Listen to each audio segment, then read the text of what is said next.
নমস্কার বন্ধুরা, আজকে আমি দেখাবো স্পাইসি চিকেন কারি রেসিপি।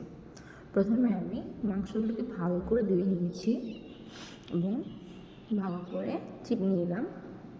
এবার আমি লবণ, হলুদ, মরিচ দিয়ে দিয়েছি, আদা বাটা, রসুন বাটা, জিরা বাটা, পেঁয়াজ বাটা অল্প অল্প দিয়ে আমি ভালো করে মেখে নেব।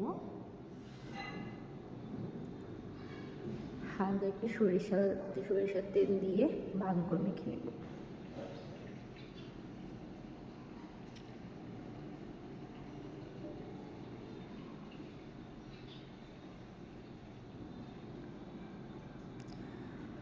প্রথমে মাংসটাকে একটু ম্যারিনেট করে রাখলে মশলাগুলো ভালো করে মাংসের ভিতরে ঢুকবে, খেতে টেস্টি হবে। এবার আমি একটা কড়াইয়ের মধ্যে সয়াবিন তেল দিয়ে নিয়েছি। আপনারা চাইলে সরিষার তেল দিতে পারেন, সরিষার তেল দিলে টেস্টটা ভালো হবে। এরপর আমি কয়েকটা দারচিনি, এলাচ দিয়ে নাড়াচাড়া করার পর পেঁয়াজ কুচি হাফ কাপ পরিমাণ দিয়ে নাড়াচাড়া করতেছি। পেঁয়াজ কুচিটা একটু লালচে বাদামি হয়ে গেলে আমি অন্যান্য মশলাগুলো দিয়ে দেব। হালকা একটু চিনি দিতে হবে, তাহলে মাংসের টেস্টটা ভালো হবে। এবার আমি পেঁয়াজ বাটা, রসুন বাটা দিয়ে দিলাম।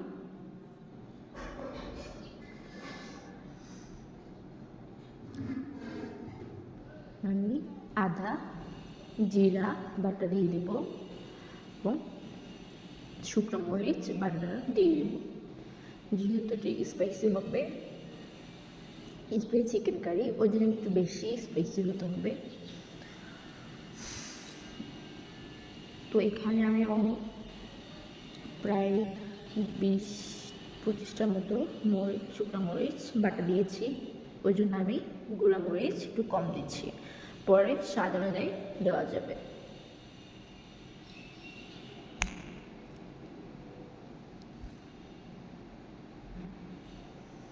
এবার মশলাগুলোকে ভালো করে কষিয়ে নিতে হবে। মশলাগুলো যখন তেল বেশি উঠবে তখন আমি হালকা একটু জল দিয়ে ভালো করে কষিয়ে নেব,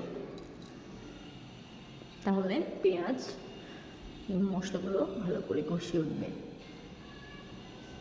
হালকা একটু জল দিয়ে ভালো করে নাড়তেছি, কারণ নিচে কড়াইয়ের মধ্যে লেগে যেতে পারে।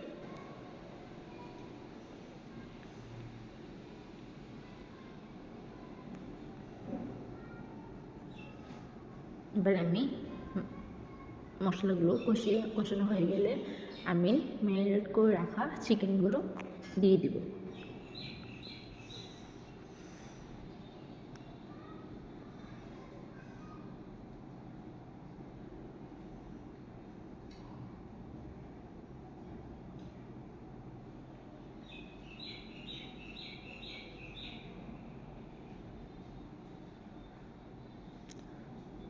বাটা মশলা ইউজ করলে, যেমন রসুন বাটা, পেঁয়াজ বাটা, মরিচ বাটা ইউজ করলে মাংসের গ্রেভিটা খুবই সুন্দর হয়।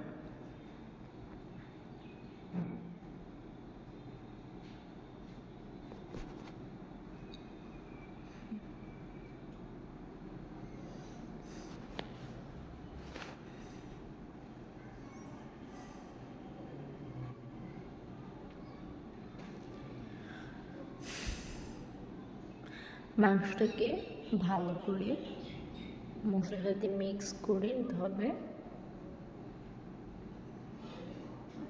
মাংস থেকে যেই পানিগুলো বের হবে ওইগুলো শুকানো পর্যন্ত মাংসকে নাড়তে হবে।